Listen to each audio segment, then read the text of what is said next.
Assalamualaikum warahmatullahi wabarakatuh. Selamat siang anak-anakku sekalian.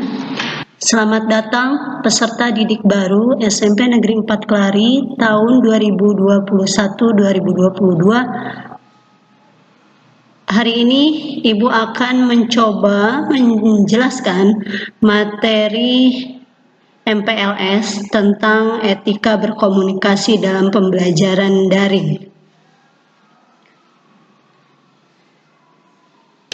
Materi tentang etika berkomunikasi dalam belajar daring ini akan disampaikan oleh Ibu Elis Nur Asia, Sarjana Pendidikan, yaitu Ibu sendiri, dengan NIP 1978022006042007. Ibu bertugas di SMP Negeri 4 Kelari ini sebagai koordinator guru bimbingan dan konseling. Menjadi guru di SMP Negeri 4 Kelari sejak tahun 2006 sampai sekarang.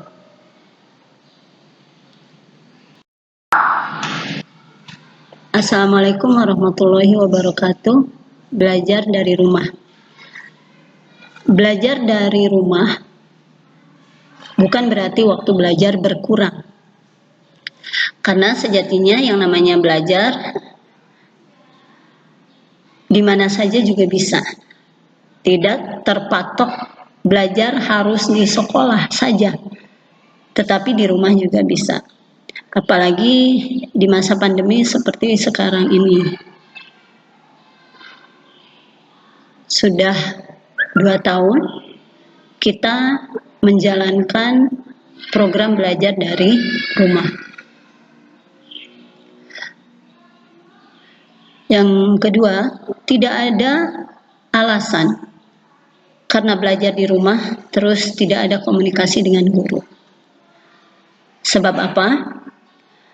Ketika kita belajar dari rumah, kita akan mendapatkan kiriman materi pelajaran dari guru mata pelajaran ataupun mendapatkan arahan dari wali kelas masing-masing mengenai proses belajar. Yang ketiga, dengan belajar dari rumah, itu tidak ada alasan mengerjakan tugas semakin santai.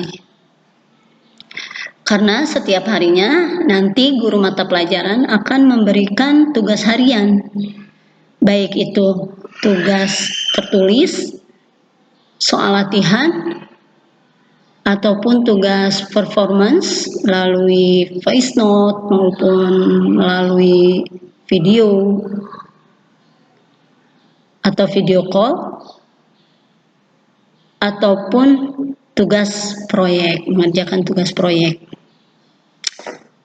Yang harus diperhatikan, dengan belajar dari rumah, kita bisa memanfaatkan waktu luang untuk belajar dengan maksimal.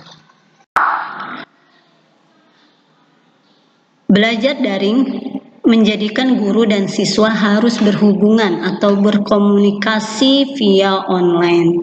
Karena kita selama masa pandemi tidak diperbolehkan untuk mengadakan kegiatan yang sifatnya berkerumun, harus menjaga prokes, dan yang lainnya. Komunikasi via online ini bisa dilakukan diantaranya melalui grup WhatsApp, Google Classroom, Zoom Meeting, chatting, telepon, dan lain-lain. Belajar di sekolah ada aturan dan tata tertib yang harus dipatuhi oleh seluruh siswa. Begitu pula dalam pembelajaran daring. Aturan belajar daring pun harus diperhatikan oleh siswa agar proses belajar menjadi efektif.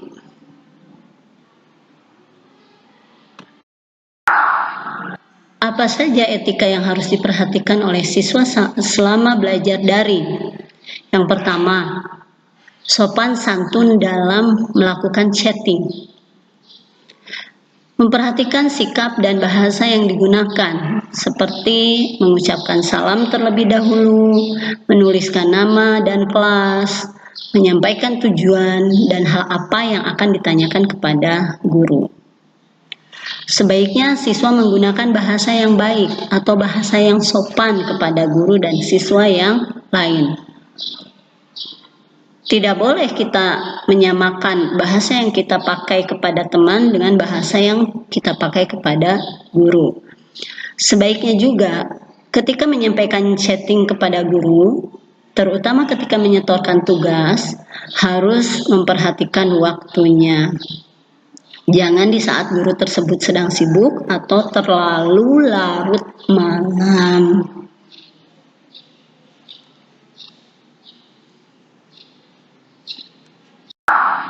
Dua, membaca info di grup kelas. Memastikan sudah membaca semua informasi di grup kelas atau grup belajar, baik yang disampaikan oleh wali kelas, guru mata pelajaran, maupun ketua kelas. Grup kelas adalah tempat info penting yang harus dibaca secara keseluruhan bagi setiap siswa, tanpa ada yang terlewatkan. Ketua kelas sebagai admin juga perlu mengontrol komentar teman-teman agar tidak sembarangan berkomentar dengan kata-kata kasar atau tidak sopan di grup kelas, agar info penting tidak terlewatkan oleh teman-teman.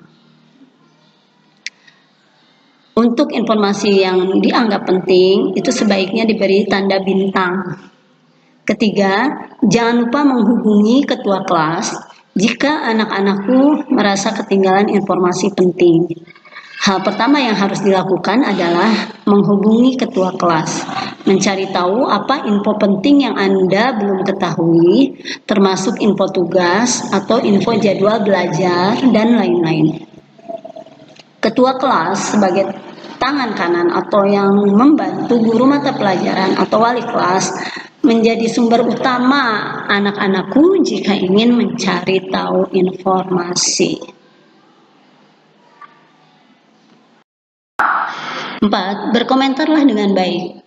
Grup kelas sangat memungkinkan info penting akan tertimbun oleh banyaknya komentar yang disampaikan oleh teman-teman. Jika teman-teman kelas mengirim chat sembarangan dan tidak memfilter atau menyaring chat mereka, maka tugas anak-anakku berperilaku bijak dan memperhatikan komentar yang seharusnya dilontarkan di grup tersebut. Bahkan jika memungkinkan ditegaskan kembali bahwa grup kelas ini yang beranggotakan guru-guru tidak boleh berkomentar yang tidak ada hubungannya dengan pembelajaran.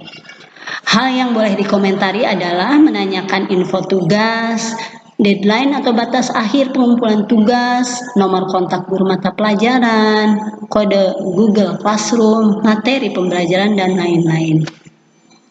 Jadi tidak ada istilah tuh kalian boleh berkomentar yang negatif atau yang tidak seharusnya. 5. Carilah waktu yang tepat jika ada keperluan yang sangat penting mengenai pelajaran sekolah. Namun, hal pertama yang dilakukan adalah membaca isi grup secara keseluruhan, menghubungi ketua kelas, menghubungi guru mata pelajaran, menghubungi wali kelas, dan terakhir telepon guru di waktu yang tepat. Ini adalah urutan jika mencari informasi mengenai sekolah atau kelas. Silakan manfaatkan teknologi dengan baik dan sopan santun dalam berkomunikasi kepada Bapak dan Ibu guru. Dan ingat, hubungi di waktu yang tepat ya. Bukan larut malam, bukan subuh, bukan menelpon sembarangan. Anak-anakku sekalian, pasti sudah paham kan bagaimana cara berkomunikasi secara online yang baik dengan Bapak Ibu guru kita. Ingat, guru adalah orang tua kita dan mereka juga punya kesibukan di rumah. Maka dari itu, anak-anakku tetap harus menghargai waktu mereka sebagai guru yang sedang bertugas di rumah. Jadi dari sekarang anak-anakku silakan lebih bijak dalam menggunakan teknologi.